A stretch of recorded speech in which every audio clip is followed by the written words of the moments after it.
What's up guys? In today's video, we're going to be starting to make some progress on the rear-wheel drive RC drift project by actually starting to build it. Now, I haven't actually touched this since the unboxing video, so I haven't really thought of a way how to split the build yet. For that reason, we're just going to go ahead and see how far we get today, but to be honest, this is probably going to be the shortest build video as I don't really have too much time to build today or this week in general because I have a midterm next week. Anyways, that being said, let's go ahead and open up the instructions and see what we're dealing with.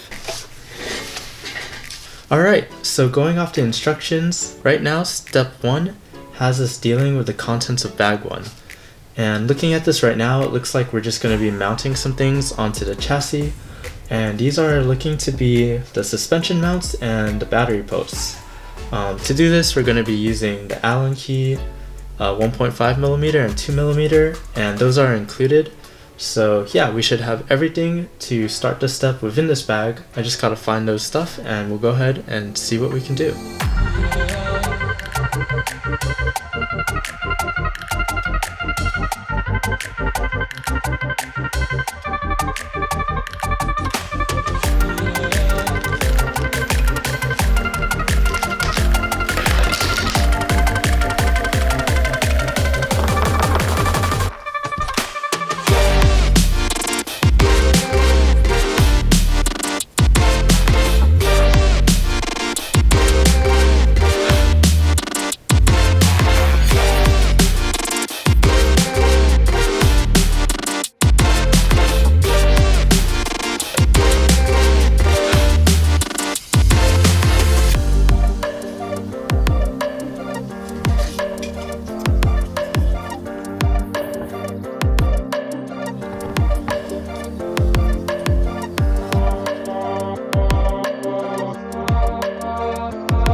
Alright guys, so that was basically it for step 1 of the instruction manual, and it was a pretty easy step.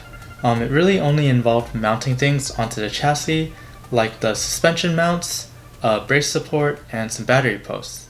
The next step actually involves contents from bag 2, so let's go ahead and find that bag and continue making some progress for tonight.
So that was pretty much all of step 2 on the instruction manual, and it's basically getting us set up for steering on the car. Now I did check out the next few steps and they seem to be dealing with the differential and transmission, and I think that's going to go ahead and take a lot more time.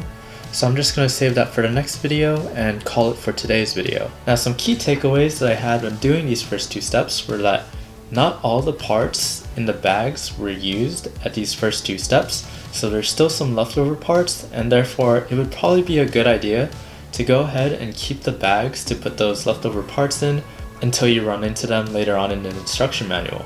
Another key takeaway I had was that there are some tools that actually help the build process that weren't included within the kit. One of these were the needle nose pliers, which helped me hold down the battery posts specifically when I was trying to install them onto the chassis. Otherwise, the battery posts were kind of just rotating with the screw and preventing me from tightening them onto the chassis. Another tool that I used was the caliper, and this allowed me to measure the lengths of the links. You can probably get away with using a ruler because the lengths really aren't that exact, but this is what I had laying around. The last tool that I went ahead and used was the vice grip, and this allowed me to push the ball stud and the plastic ball cup together because I couldn't do it by hand. You could probably do it by hand if you're stronger, or you can also use these needle nose pliers, but I went with the vice grip because it was just easier for me. But yeah, that was pretty much it for today's video, guys. So if you guys have any tips on building the car, or if there's anything that you guys want to see me improve on with these build videos, let me know in the comments. And as always guys, thank you guys for watching, and hopefully I'll catch you guys next time.